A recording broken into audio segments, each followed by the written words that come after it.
Hello friends, तो आज हम टेस्ट सीरीज 3 के माध्यम से ALP 2018 और ग्रुप डी 2019 में पूछे गए साइंस के कुछ प्रश्न करने वाले हैं जो बायोलॉजी के पोर्शन से हैं। और इसके माध्यम से आप अपनी तैयारी को परख सकते हैं कि किस प्रकार से एग्ज़ाम में पूछे जाते हैं प्रश्न और हम पढ़ते क्या हैं, इसकी जांच भी कर सकते हैं। तो आइए स्टार्ट करते हैं। पहला प्रश्न, निम्नलिखित में से कौन बढ़ते भ्रूण के लिए पोषक ऊतक का कार्य करता है? बीजांड, अंडाशय, एंडोस्पर्म, यूग्मनज। तो इसका सही आंसर है एंडोस्पर्म। ओके, तो आइए इसका विश्लेषण करते हैं कुछ। तो एंडोस्पर्म निषेचन के बाद अधिकांश पुष्पीय पौधों के बीज के अंदर उत्पादित एक ऊतक है। यह भ्रूण को घेर कर रखता है और स्टार्च के रूप में पोषण प्रदान करता है। हालांकि इसमें तेल और प्रोटीन भी हो सकता है। यह एंडोस्पर्म को पशु आहार के रूप में पोषण का स्रोत बना सकता है। तो नेक्स्ट क्वेश्चन पर चलते हैं।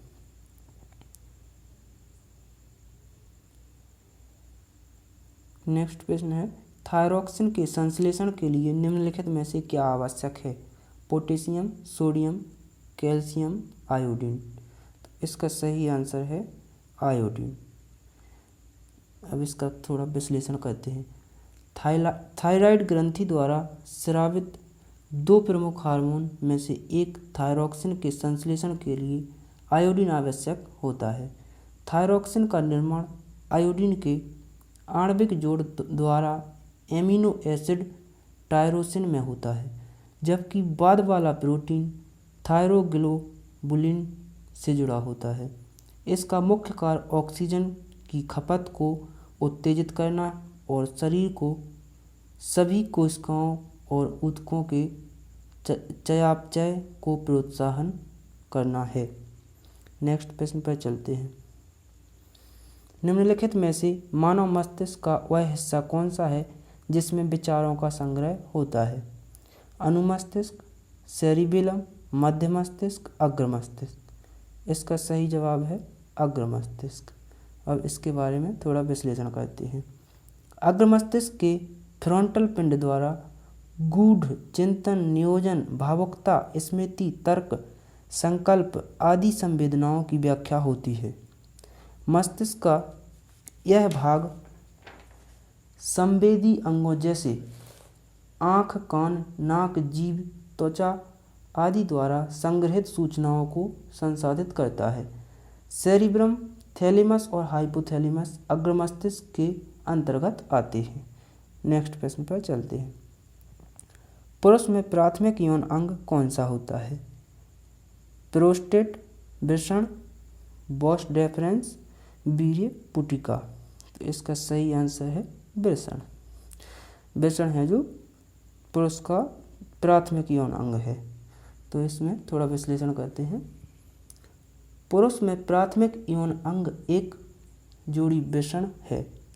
वृषण उदर गुहा के बाहर छोटे थैलीनुमा मांसल संरचना में स्थित होते हैं।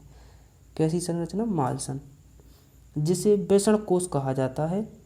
पुरुष के द्वितीयक यौन अंग हैं seminiferous tubules, epididymis, sperm duct, seminal vesicles, prostate gland, काउपस gland और पेनिस। ये पुरुष के द्वितीयक यौन अंग हैं। नेक्स्ट प्रश्न पर चलते हैं। सूत्री विभाजन के चरण का नाम बताएं जिसके दौरान विभाजित सेल के गुणसूत्र मध्य रेखा पर स्थित होते हैं। Anaphase, telophase, metaphase, prophase. इसका सही जवाब है मेटाफेज। आइए इसका विश्लेषण करते हैं। साइटोसिस 4 चरणों में विभाजित होता है, अर्थात प्रोफेज, मेटाफेज, एनाफेज और टेलोफेज। क्रोमोसोम संघनन प्रोफेज के द्वारा होता है। इसके साथ ही केंद्रक ध्रुवों को विपरीत ध्रुवों में ले जाते हैं। मेटाफेज को मध्य रेखा पर गुणसूत्र के संरेखण द्वारा चिन्हित किया जाता है। अब नेक्स्ट प्रश्न पर चलते हैं। इम्प्लांटेशन किसकी प्रक्रिया है?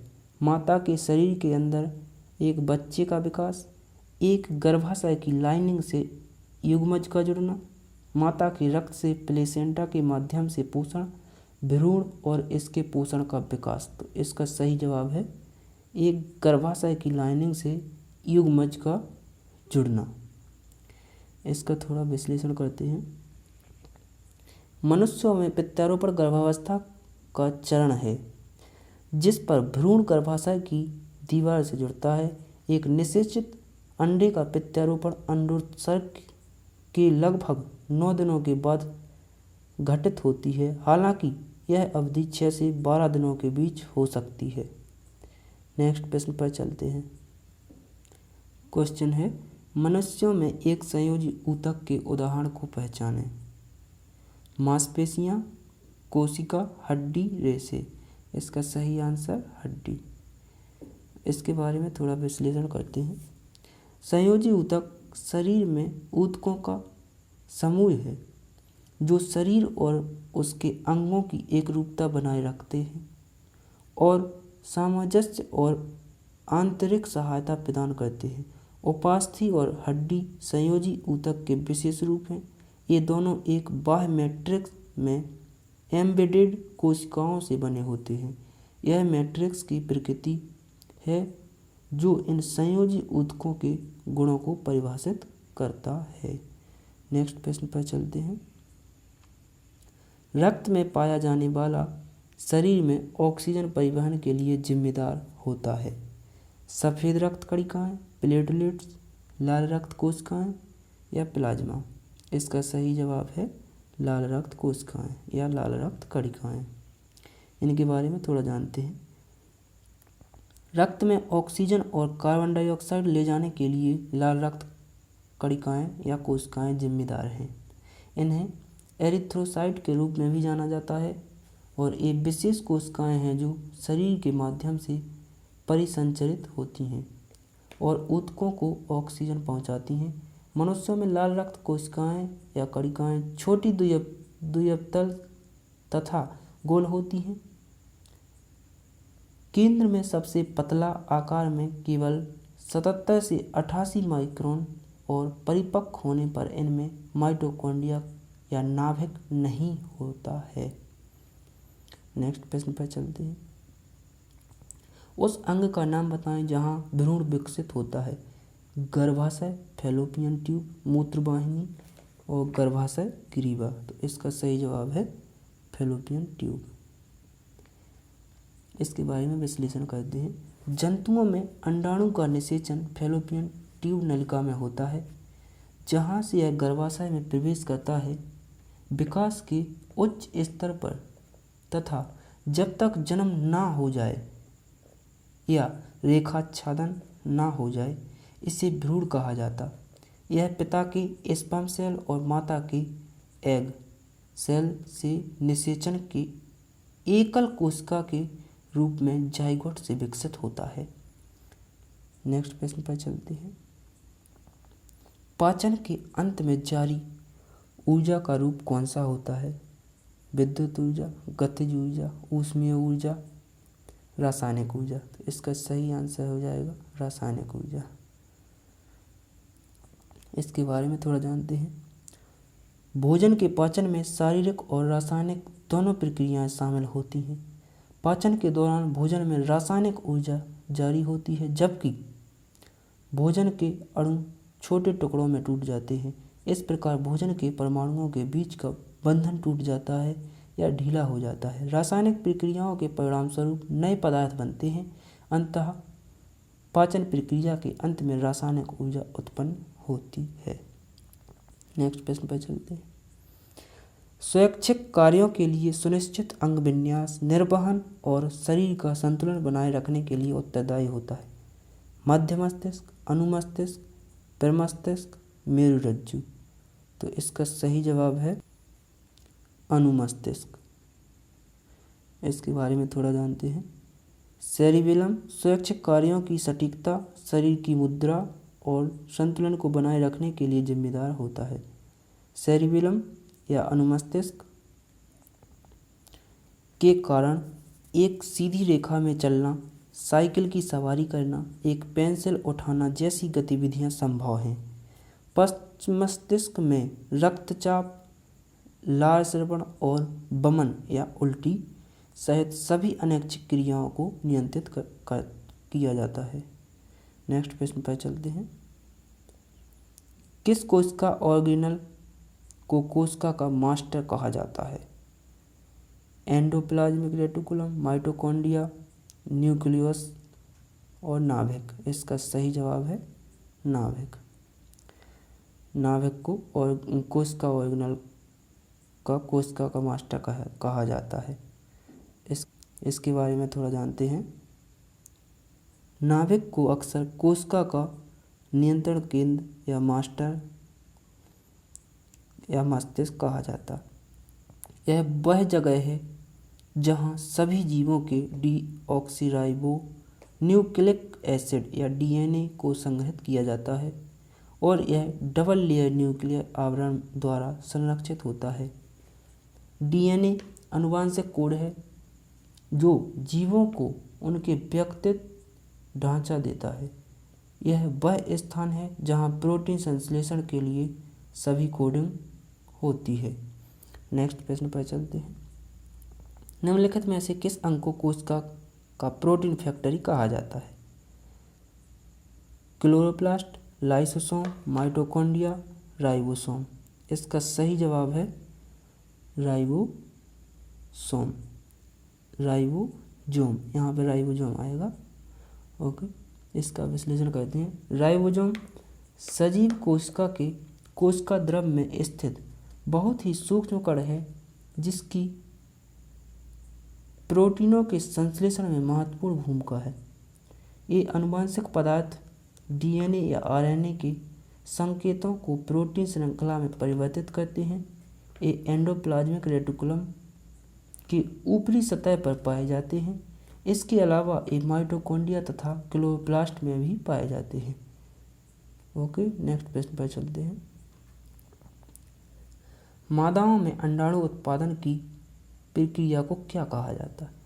अंडजनन, रजोदर्शन, कैशोर या ऋतुस्राव।